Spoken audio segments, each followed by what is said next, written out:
Hi guys. I just went and watched Iron Lung. And I don't know what to say, but I have a lot of questions. I don't understand this movie. I don't know what to do. So it's based off a video game, which I didn't know until I walked into the theater. But you really have to play this video game because the movie doesn't make any sense. What I noticed from the movie, and this will go into the review, I'm going to ramble a little bit, is that I think it seems like there's similarities between the Quiet Rapture and the Rapture, a biblical rapture. Quiet Rapture wipes out the stars, wipes out 99% of humanity, or whatever percentage it is, a massive chunk of humanity get taken away. In a blink of an eye. There's just nobody there anymore. So I don't know if that's a thing. I don't know if the game creator designed it that way. Also, the whole space station Eden having the last tree is kind of a funny reference to biblical Genesis, if that's what the game director was going for. So I don't know if this is like a biblical themed game. I don't know what this is about. But I have a lot of questions now. And I'm going to have to go watch a lore video. And I don't really want to watch a lore video about this movie. But I'm kind of confused and I don't know what's going on. So I will be watching videos about this movie because I'm as confused as I hope other people were. So let's just talk about the plot. Spoilers, obviously. Again, I went and watched the movie I'm going to explain. So, Prisoner, aka Simon, gets put into a old beat-up submarine and he's put into a ocean of blood. Now, why is the ocean of blood here? I don't know. I have no context for what that means, why he's going into an ocean of blood. They say later in the movie why he's going in through, but I don't know how he ended up there or anything else. So he gets dropped into the ocean of blood, and he's supposed to take pictures and basically explore the ocean, the blood ocean floor. And he keeps running, and he keeps getting these pictures, and eventually he sees this creature. Now, this creature is also super confusing. What is it? I have no idea. Why is it moving a skeleton around? I have no idea. Why is it trying to eat Marco Player? I don't know. Why can it speak why is it telepathic? Is it a sea creature like Cthulhu type? Is it a demonic presence? Is it God in this universe? I have no idea.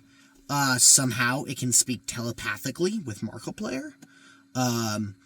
And its reasons for trying to get rid of the light or whatever doesn't make any sense at the end. There's no I don't know what its motivations are. I don't understand it at all. So I'm not going to try to until I watch a theory video. So basically he gets stuck. They pull him back up and they send him back down. And then he gets taken into a cave by this creature. And he starts exploring, and the plot thickens where he, jumps a computer and realizes there's old voice recordings and goes under into the basement of the submarine and, figures out there's a backup power and it's all this buildup.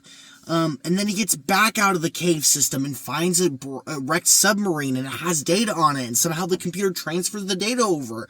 And then the people start coming back on, but actually no, it's the monster playing mind tricks on Markiplier. And then, no, wait, actually it wasn't playing mind tricks on Markiplier. It was actually the girl that sent him down here. But oh wait, no, the girl's telling him to put the material inside this black box, and then suddenly radio goes dead. So obviously the sea creature jumped out of the water and ate a ship or something. I don't understand that. And then you see more pictures of the monster, and he's eating the broken submarine, and he's still telepathically speaking to Markiplier. And then this thing is talking to Markiplier. And then it's like, oh yeah, you can't have this information. What is this information? We have no idea. Why is this sea creature not wanting Markiplier to give the information to humanity? We have no idea. Why is Markiplier able to fight blood and is able to break off a tooth of a really fake monster who we don't even understand? I have no idea. It's really confusing, and I might be missing some stuff, but I don't understand this movie at all. is Markiplier's character dead? Is Simon dead? He was, but we know that, like, the blood doesn't kill you. It, like, fuses with you. So does he become a sea creature? What are these, what is the ambition of the sea creature? I hope the information got to the rest of the humans. I'll say that. Yeah, I'm really confused. So that's basically plot. That's the plot of the movie. I will say this, it has a very 12 Angry Men-esque vibe, and what I mean by that is it's all filmed basically on one set.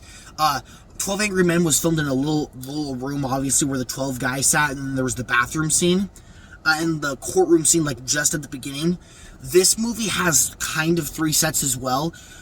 Inside the submarine mainly, underneath the submarine, and in the crawl space of the submarine, and then for a brief moment inside of the ship that hauled the submarine there. And basically, other than that, that's the whole movie is encased in that sub, which is a cool idea, but it is boring, and I will admit that. If you're like me and you want your films to be entertaining, it is boring. So just remember that for me, I guess. Markiplier, I don't know how to say his name, sorry, I think it's Markiplier. He's not that good of an actor. Sorry, he's kind of cringy in a lot of his lines and a lot of his acting. One half of his dialogue, no, not one half, sorry, 1/4 of his dialogue is dropping the F-bomb, which is fine because it's a rated R film.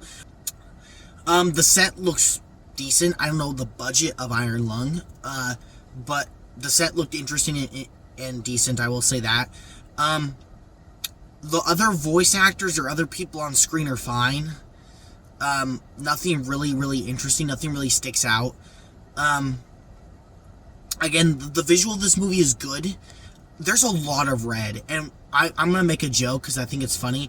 There's a lot of red. It's like Tron Ares level red. There's a lot of color red in this movie. A lot of color red.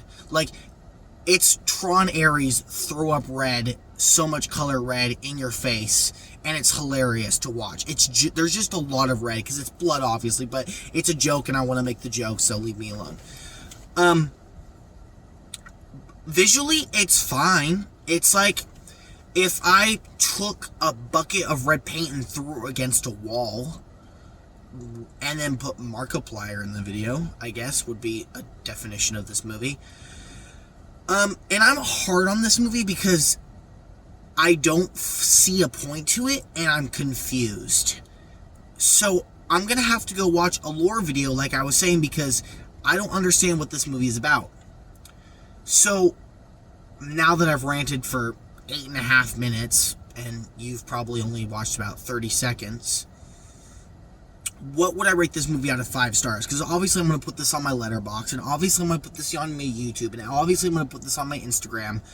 What would I rate this out of 5 stars? So for me, with cringy acting, a plot that I don't understand, maybe that's my fault, good visuals, but Tron Ares level of color red, so, and like visual throw up on the screen, and everything else, I'm thinking like 2 stars, man. 2 out of 5, that might be generous. I just didn't find this movie that interesting. I didn't find it very good. I would not recommend this movie to anybody, unless you have 2 hours of time on your hands and you just really want to go watch something with the bros talking in the movie theater the whole entire time, like Tron Ares. This movie might be for you. I didn't have the bros. I wasn't talking through the whole time, and this movie was not for me. So definitely wouldn't watch it again. I'm going to forget about it, but also at the same time I have a lot of questions, and now I have to go find answers. So yeah, overall, would not recommend, unless you have nothing to do with your time. Then go watch it. I'd watch something else coming out this year in theaters. This would be probably like bottom of my list by the time the year ends. We'll see. Maybe if I rewatch it again by the end of the year, I'll have more appreciation for the film. Anyway, my time's up. I'll talk to you guys later. Thank you for watching. Thank you for following me. Appreciate y'all. Tomorrow I have big plans. I'm going somewhere else, and I'm watching Solo Milo with Kevin James and a movie with Glenn Powell. I don't remember the name of that one, but it's like a murder, like thriller action film. So I'll be going watching that, and I'll review both of those. Yeah, so anyway, talk to you guys later. Hope you enjoy. Peace out, bro.